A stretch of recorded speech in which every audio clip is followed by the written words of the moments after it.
হ্যাঁ, আপনি বলছি কি যে ওই মোস্তফা প্লাজা এখন বাজে কত? 8:30। 8:30 যাই আসো, ফিরে আসো। হ্যাঁ, এখন আপনারা নিজে চলছে এখানে যা দেখছেন তো দেখছেন। হ্যাঁ হ্যাঁ আপনি তো পুরো কিন্তু তো সময় দিতে পারবেন না। হ্যাঁ হ্যাঁ হ্যাঁ চায়না টাউন ঘুরছি, আড্ডা দিচ্ছি। একজন বাংলাদেশি ভাই পেয়েছি যার নাম জাহিদ। তিনি নোয়াখালীর কোম্পানিগঞ্জের অধিবাসী, যেখানে একজন কৃতি সন্তান জন্মগ্রহণ করেছিলেন। তার নাম হচ্ছে আব্দুল জাহের, আবু নাসের মোহাম্মদ আব্দুল জাহের। আবু নাসের মোহাম্মদ আব্দুল জাহের ভাইকে আপনি নাম শুনছেন কোনোদিন? ইসলামী ব্যাংকের চেয়ারম্যান ছিল। আল্লাহ তাকে বাঁচাই দিছে গো। তাকে একটা গ্রিন সিগন্যাল দেওয়া হয়েছিল, বুঝছেন? বলে ওকে মেরে ফেলতো। ও ইয়েতে চলে গেছিল, বাইরে চলে গেছিল।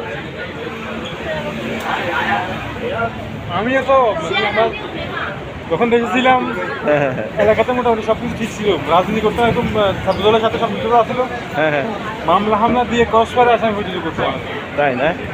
পরে দেশ থেকে প্রথমে ফেলা গেছি, এলাকা থেকে ফেলা গেছি, ওখানে ইন্ডিয়া গেছি, ইন্ডিয়া থেকে পরে সব কিছু প্রসেস করে ফেলছি। চলে আসছেন, খুব ভালো করছেন আপনি। এমনি পড়াশোনা কত দূর আপনি? আমার পড়াশোনা হচ্ছে, আমি তখন এই যে ইন্টারমিডিয়েট দিতেছি, ফাইনাল দিব সামনে, এরকম অবস্থা। আচ্ছা আচ্ছা। তখন আর পড়ালেখা হয় না।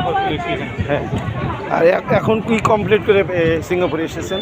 সিঙ্গাপুর তো এখানে আর কিছু কমপ্লিট করা হয়নি। এখানে আসার পরে এখানে লোকাল কিছু সার্টিফিকেট করছি, সেটা হচ্ছে আমার এখানে চলার জন্য। হ্যাঁ, আচ্ছা।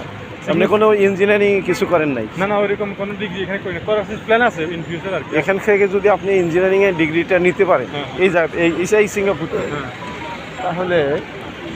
তাহলে যে জিনিসটা হবে, এখানে আপনি ফার্স্ট ক্লাস সিটিজেন হিসেবে মর্যাদা পাবেন, ঠিক আছে?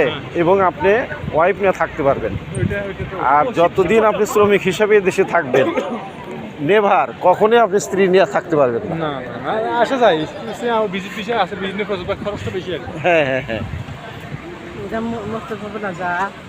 হ্যাঁ, না মোস্তফা প্লাজা না।